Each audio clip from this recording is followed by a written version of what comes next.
ईद उल अजहा करीब आ रही थी। गांव के हर घर में रौनक थी।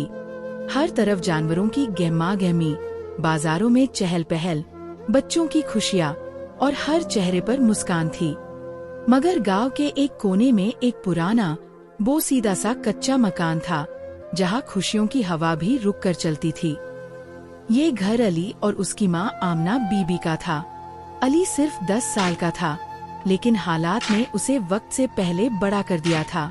उसके वालिद जब एक तामीराती हादसे में जान की बाजी हार गए थे, तो अली ने खेल कूद छोड़कर माँ के साथ जीना सीख लिया था। आमना बीबी दिन रात सिलाई करके बमुश्किल 2 वक्त की रोटी कमा पाती थी।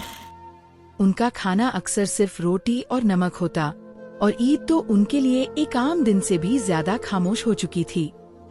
अली स्कूल नहीं जाता था, क्योंकि उसके पास किताबें खरीदने की इस्तिताअत नहीं थी।